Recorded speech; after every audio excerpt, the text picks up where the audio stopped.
es el brillo de mis ojos claridad, lo que a mi mente trae descanso y libertad. Guardo silencio y puedo oír en mi interior esas palabras que me dicen tú, yo soy solo. Gracias, buenas noches. Buenas noches. Dígale que está a su lado, es muy bueno verte aquí. Es muy bueno verlos. Buenas noches tengan todos ustedes en el nombre de Jesús. Estamos muy complacidos con su presencia. Apreciamos el tiempo que se han dado para estar con nosotros, escuchar la palabra. Realmente en estos días son días de meditación, días de recordar lo que Jesús hizo por nosotros. Realmente es asombroso lo que Él hizo por cada humano. Como hablaba anoche un poquito sobre lo que es el origen de Jesús. Hablábamos sobre que Jesús ya existía, Él ya era, Él es y Él será. Solo que Dios se hizo hombre y habitó entre nosotros con el único fin de salvarnos a la humanidad de todos nuestros pecados. Y también dije que Él es el sumo sacerdote, el sumo pontífice entre Dios y los hombres. Sumo pontífice significa el medio o el puente entre Dios y el hombre. Y el único medio, el único puente, según la Biblia, entre Dios y los hombres es Jesucristo hecho hombre. ¿Cuántos dicen sí, sí, sí? Y muy bien, esperamos que los chicos se alisten, estén listos para que nos avisen en qué momento pueden ya ingresar para poder presentar una sorpresa que ellos han preparado. Pero antes quisiera leer con ustedes algo de la Biblia. Si me acompañan en Isaías un poquito.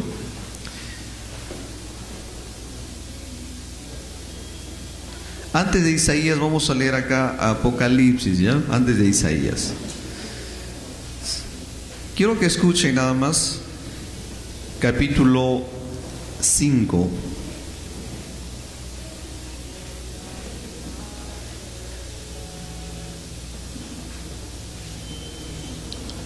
Capítulo 5 del libro de Apocalipsis. Dice así el verso 1.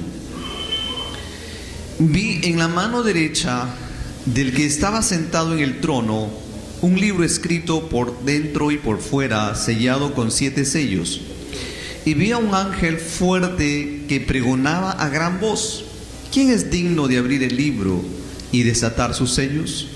Y ninguno, ni en el cielo, ni en la tierra, ni debajo de la tierra, podía abrir el libro, ni aún mirarlo. Y lloraba yo mucho, porque no se había hallado a ninguno digno de abrir el libro, ni de leerlo, ni de mirarlo.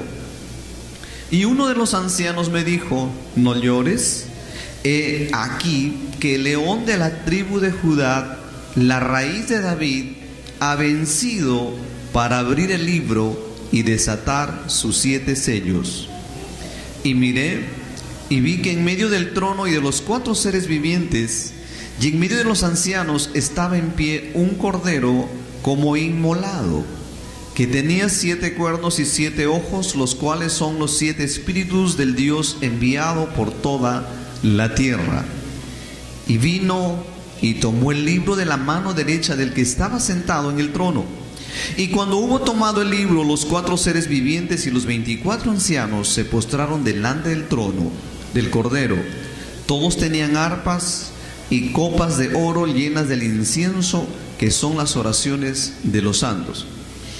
Y cantaban un nuevo cántico diciendo: digno eres de tomar el libro y de abrir los sellos, porque tú fuiste inmolado y con tu sangre nos has redimido para Dios de todo linaje, lengua y nación. Aquí vemos que no había en el cielo ninguna persona digna de abrir el libro ni los sellos, pero solamente se halló una persona. ¿Quién fue? Y es Jesucristo. Él fue inmolado, significa que Él derramó su sangre, murió por la humanidad y nos redimió, dice, para Dios. El verso 10 y nos ha hecho para nuestro Dios reyes y sacerdotes. Reinaremos sobre la tierra.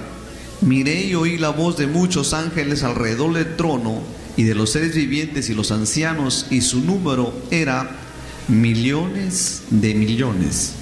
Y decían a gran voz: el cordero que fue inmolado es digno de tomar el poder, las riquezas, la sabiduría, la fortaleza, la honra, la gloria y la alabanza.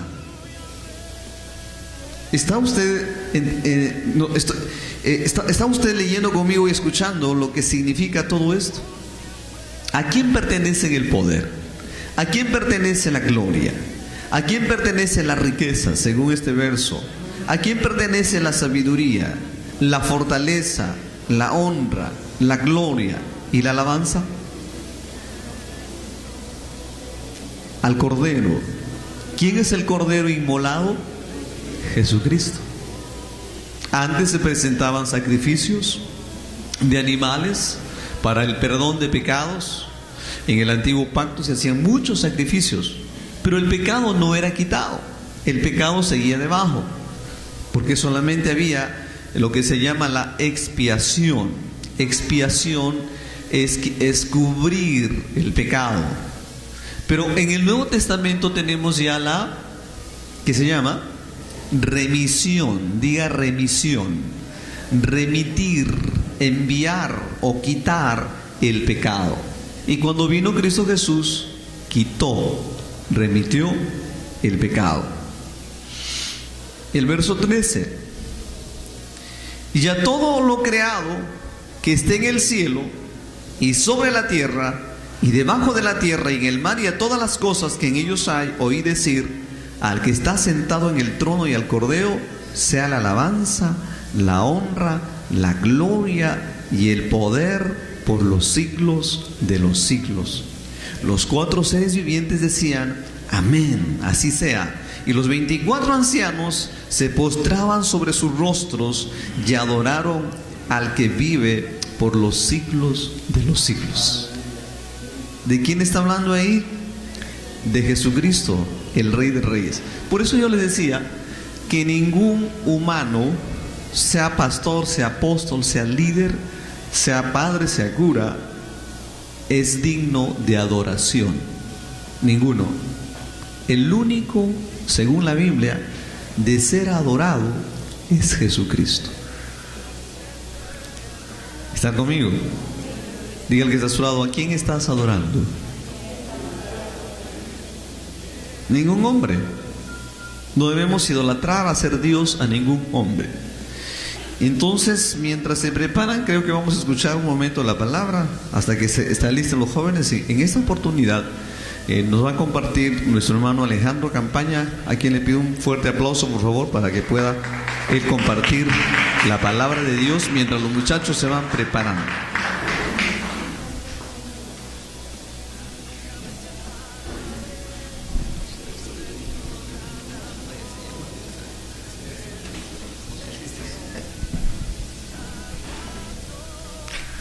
Gloria a Dios. Padre amado, en el nombre de Jesús te damos gracias. Toda la gloria, toda la alabanza es para ti, Señor. Te adoramos, Padre. Te bendecimos, te exaltamos en esta preciosa noche, Padre. Estamos aquí en este lugar privilegiado, Señor, para exaltar tu nombre, para bendecir y para glorificarte, Padre, porque tuya es la gloria y la alabanza, Señor. En el nombre de Jesús, muchas gracias, Padre. Gracias, te adoramos, Padre, te adoramos y te bendecimos, Señor. En el nombre de Jesús, amén, amén, amén. Buenas noches. Es muy grato estar aquí en esta preciosa noche para compartir con ustedes la palabra de Dios. A Él sea la gloria, a Él sea la alabanza, a Él sea el honor. Estamos aquí para exaltar el nombre de Jesús, para glorificar su nombre y para decirle que Él por lo que hizo en la cruz del Calvario, hoy somos libres, somos salvos y conocemos la verdad. Vamos a la palabra, a 2 de Corintios 4:13.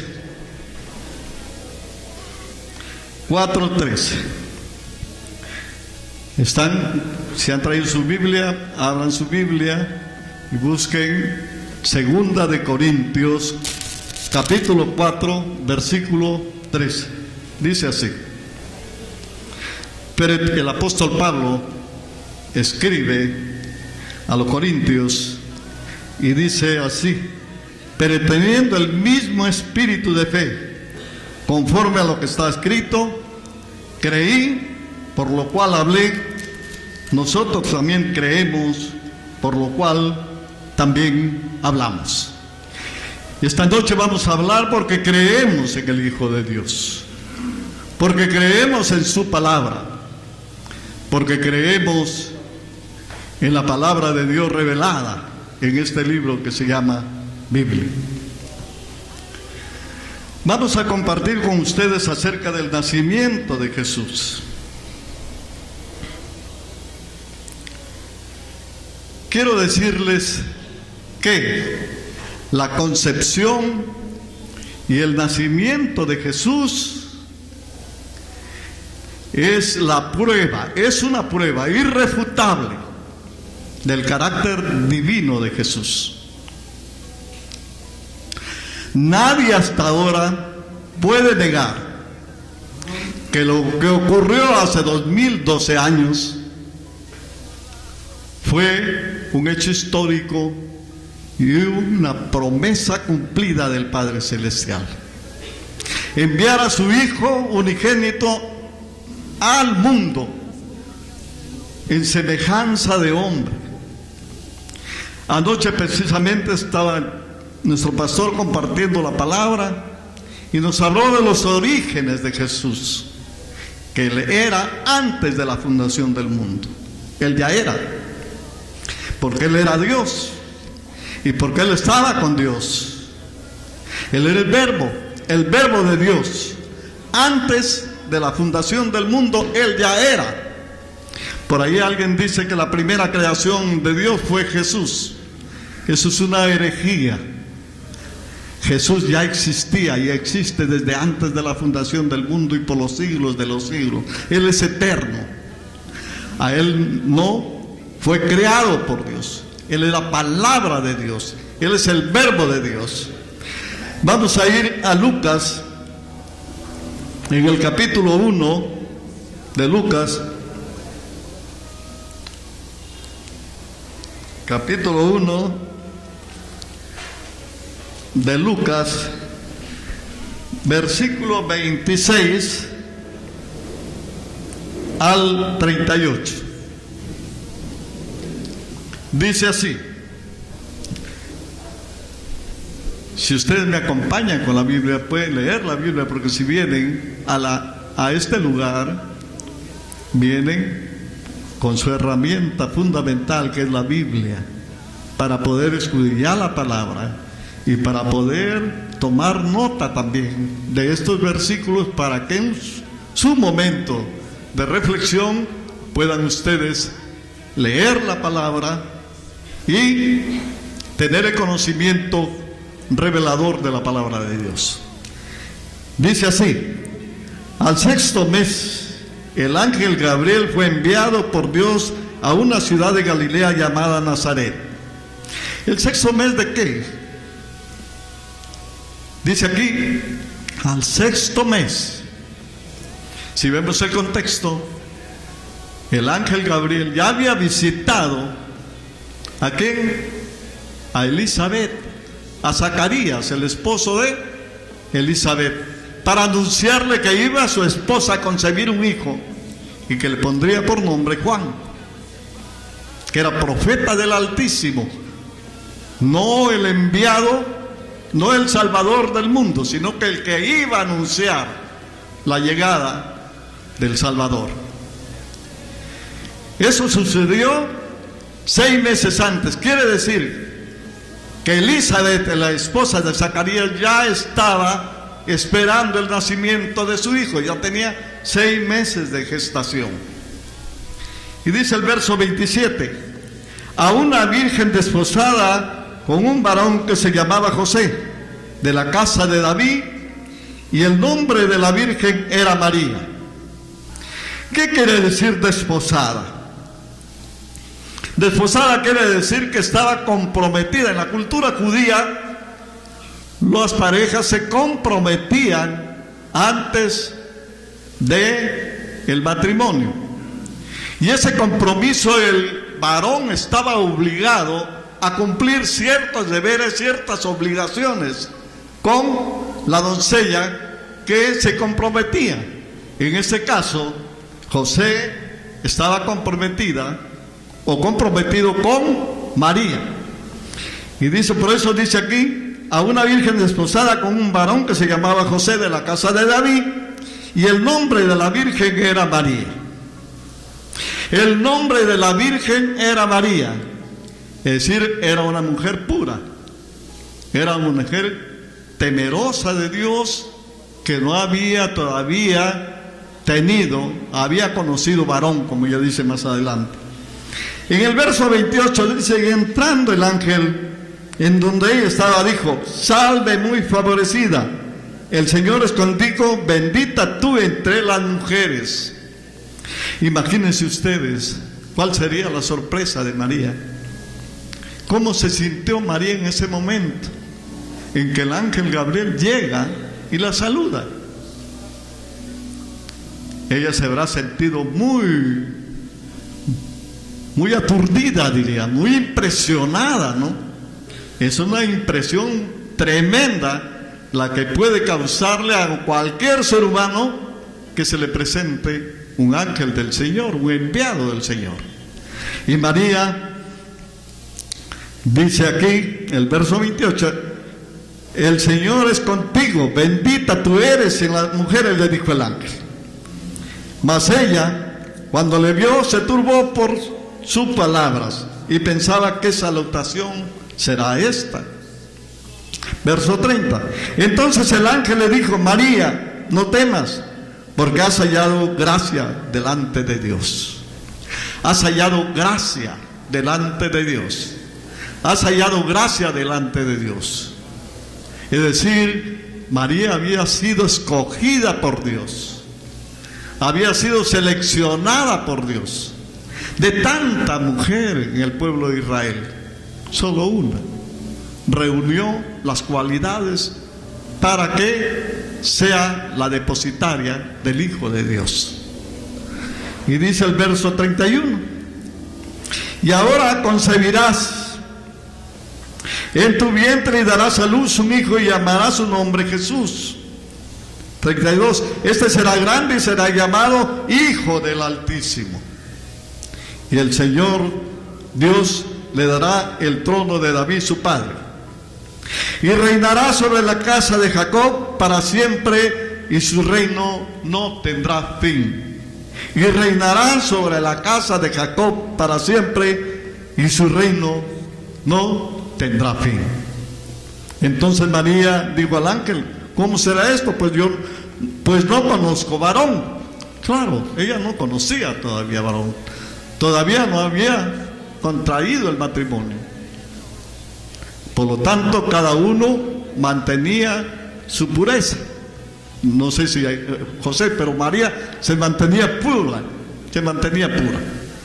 Entonces vemos acá, dice el verso 35, respondiendo el ángel le dijo, el Espíritu Santo vendrá sobre ti y el poder del Altísimo te cubrirá con su sombra, por lo cual también el santo ser que nacerá será llamado Hijo de Dios.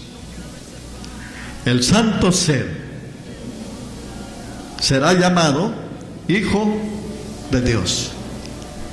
Hijo de Dios. Miren ustedes, no estamos en condiciones de poder explicar cómo fue eso. Es un misterio para Dios, exclusivamente de Dios.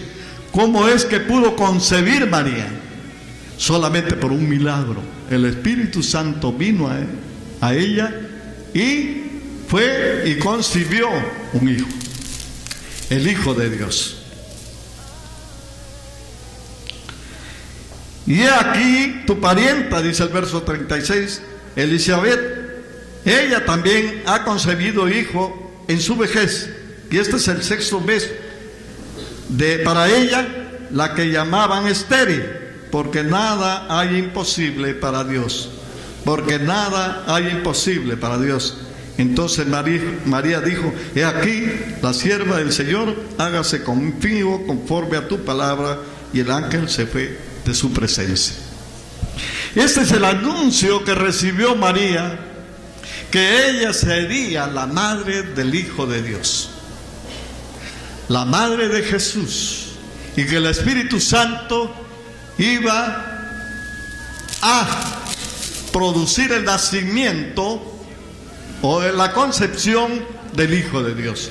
Por eso le digo que la concepción es un acto realmente irrefutable del carácter divino de Jesús. Jesús entonces es el Hijo de Dios que fue concebido en el vientre de una mujer. ¿Y cuál era la razón de que Jesús viniera al mundo? ¿Cuál era esa razón? Él traía una misión, el cumplimiento de las profecías. Usted sabe que Isaías profetizó que una virgen daría a luz un niño y que se llamaría Emmanuel, Dios con nosotros.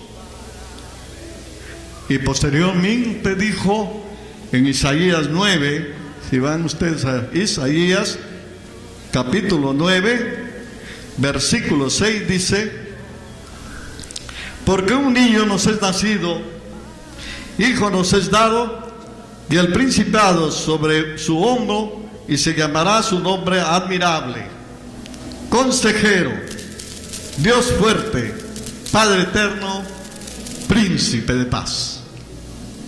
Y en 7:14, regresamos un poquito, dice: por tanto el Señor mismo os dará señal, he aquí que la Virgen concebirá y dará a luz un hijo, y llamará su nombre Emmanuel. Entonces, la receptora del Hijo de Dios tenía que ser una mujer virgen, una mujer pura y temerosa de Dios. Esa es la primera condición de la concepción del Hijo de Dios. Ahí mismo en el libro de Lucas, en el capítulo 2, vamos a ver sobre el nacimiento de Jesús. Dice el versículo 1: aconteció que en aquellos días que se promulgó un edicto de parte de Augusto César, que todo el mundo fuese empadronado. Este primer censo se hizo siendo Cirenio gobernante de Siria. Están poniendo realmente Lucas está poniendo el contexto histórico, la ubicación geográfica y las autoridades que gobernaban en ese entonces. Este primer censo se hizo siendo Cirenio gobernante de Siria, e iban todos para ser empadronados cada uno a su ciudad. Y José subió de Galilea, de la ciudad de Nazaret a Judea, a la ciudad de David, que se llama Belén, por cuanto era de la casa y familia de David, para ser empadronado con María su mujer, desposada con él, la cual estaba encinta. Y aconteció que estando ellos allí, se cumplieron los días de su alumbramiento, y dio a luz a su hijo primogénito, y lo envolvió en pañales y lo acostó en un pesebre, porque no había lugar para ellos en el mesón. Cuando María estaba en estado, la reacción natural de cualquier hombre, es que se hizo una serie de interrogantes. ¿Cómo María está en estado? ¿Quiere decir que ha cometido adulterio? ¿Quiere decir que me ha sido infiel? Él se hacía esas preguntas, pero él amaba y él no quería difamarla, y él no quería que José, me estoy refiriendo a José, no quería de ninguna manera menospreciarla. Y estaba meditando, y en el sueño el ángel se le presenta y le habla y le dice que ese hijo que espera María es obra del Espíritu Santo de Dios, que es el Hijo de Dios. Entonces él entiende y comprende cuál era la razón por la que María estaba en estado, y por eso él continuó, se casó con María y siguió ya atendiéndola para que ella tuviera un parto normal. Y fue así como en Belén nace el niño Jesús.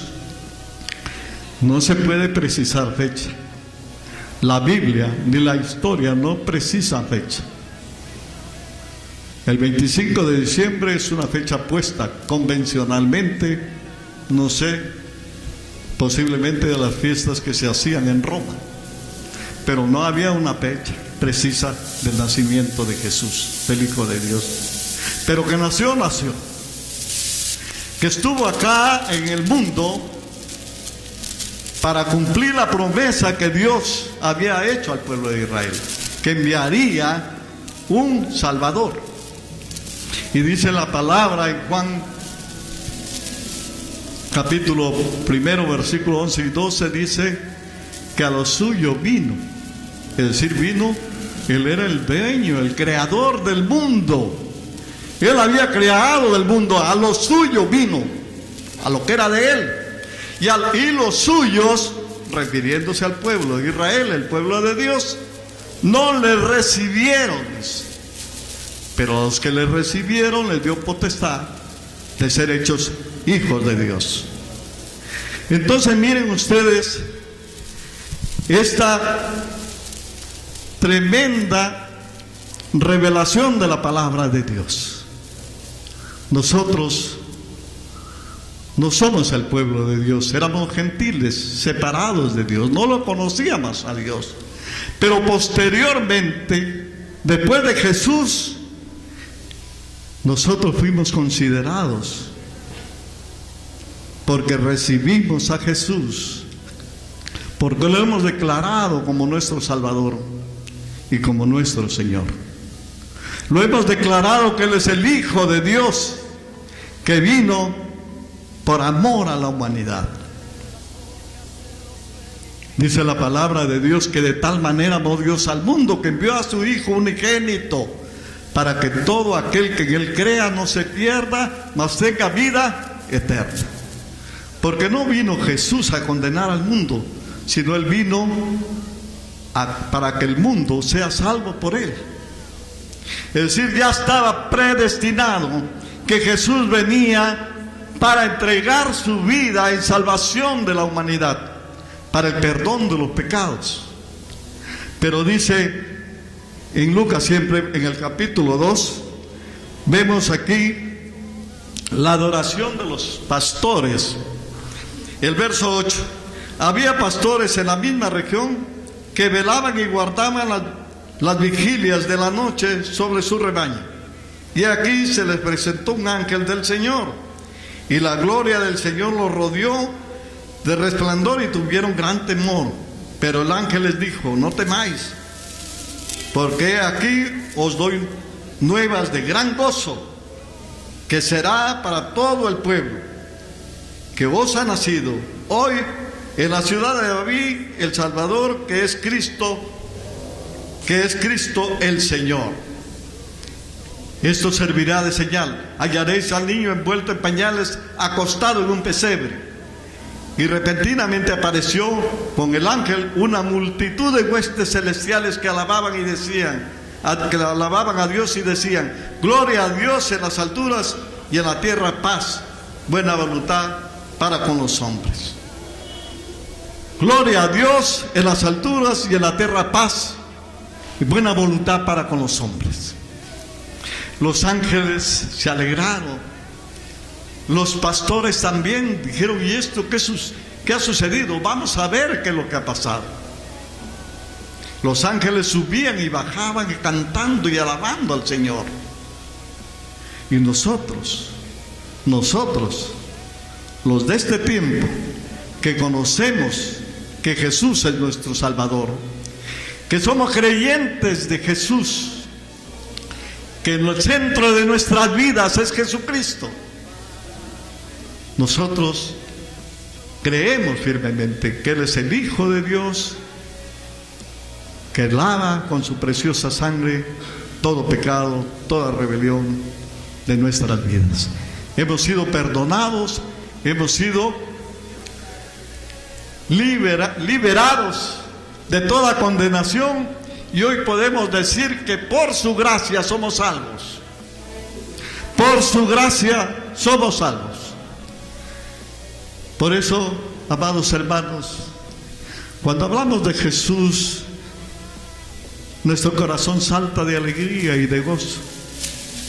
Yo me siento así, en este momento estoy así, lleno de gozo, lleno de alegría, porque estamos hablando de nuestro Señor, de nuestro Salvador, del que entregó su vida por nosotros, del que derramó su sangre para limpiarnos de todo pecado, de toda condenación. Y dice el apóstol Pablo en Romanos 8:1 que ninguna condenación hay para los que estamos en Cristo Jesús, los que no andan conforme a la carne, sino conforme al Espíritu. El Espíritu de Dios mora en cada uno de nosotros, y Él nos limpia, y Él nos guía, y Él nos enseña, y Él nos instruye. Él nos hace ver realmente todas las promesas que Dios ha hecho para nosotros. Hoy somos victoriosos. Hoy somos victoriosos. Nosotros no adoramos a un Cristo crucificado. Nosotros no adoramos a un madero, a un Cristo que esté colgado todavía en el madero. Nosotros adoramos a un Cristo resucitado, a un Cristo glorioso, a un Cristo victorioso, a un Cristo que está sentado a la diestra del Padre, intercediendo por cada uno de nosotros. A Él adoramos, a Él servimos. Y nuestra responsabilidad, ahora que conocemos la verdad y que la verdad nos ha hecho libres, nuestra responsabilidad es predicar el Evangelio, llevar este mensaje de salvación a la gente que no conoce de Jesús y hacerles ver que Jesús es el Salvador del mundo, que Él es el camino, que Él es la verdad y que Él es la vida, que nadie llega al Padre sino por Él. No hay otro, no hay otro. Solo Jesús nos lleva hasta el trono celestial. Solo Él. Por Él tenemos entrada. Por Él tenemos entrada al trono de la gracia. Por Él somos libres ahora. ¿Cuántos de nosotros hemos sido incrédulos? Y ahora estamos aquí. ¿Por qué? Por gracia. No por lo que nosotros hayamos hecho, sino porque hemos entendido el mensaje de salvación de Jesús. Hemos entendido la obra redentora de Jesús. Hemos entendido que Él es nuestro Salvador.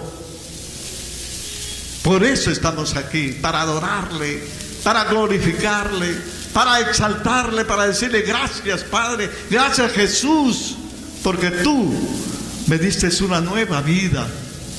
Porque dice Corintios 5:17, de modo que si alguien está en Cristo, nueva criatura es, que las cosas viejas pasaron y todas son hechas nuevas, y ahora somos nuevas criaturas. Así lo dice la Escritura, somos nuevas criaturas. Por eso empecé con ese versículo de 2 de Corintios 4:13.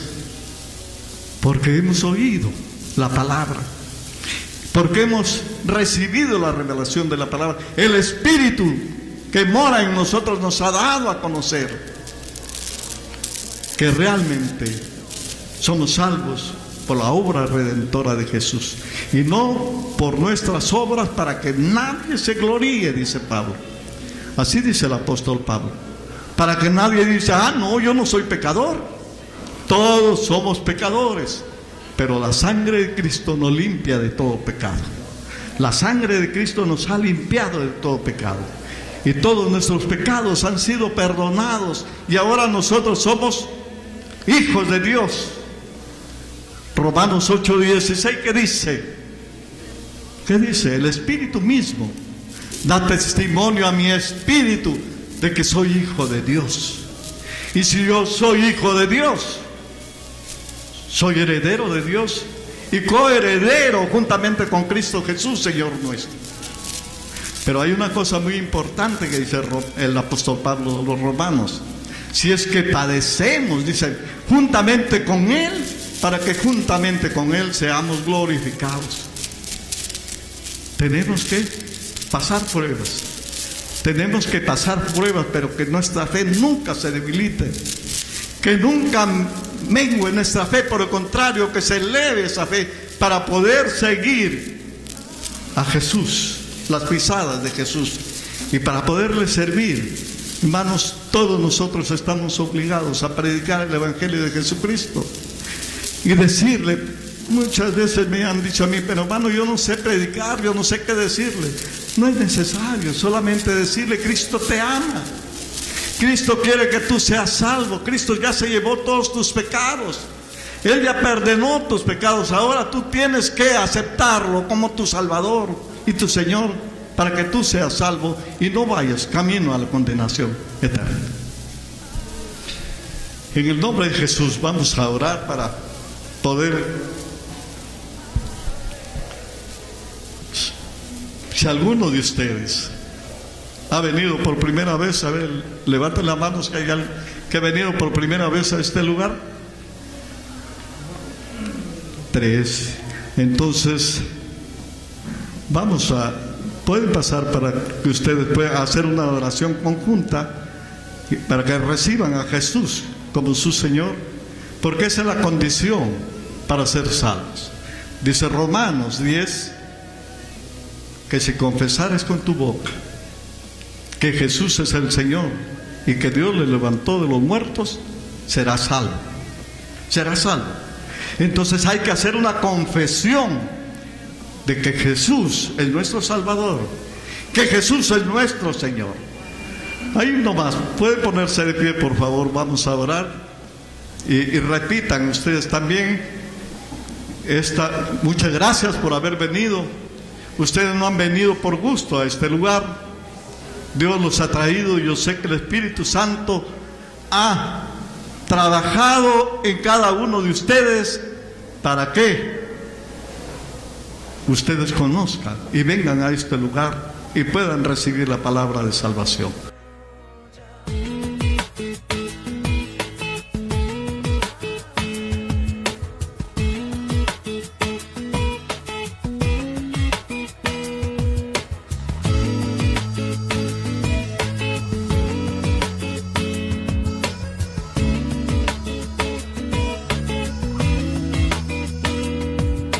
No quiero perder las cosas que me quedan por hacer, las cosas que me quedan por vivir en ti. No quiero olvidar las cosas que planeaste para mí, los sueños que me diste.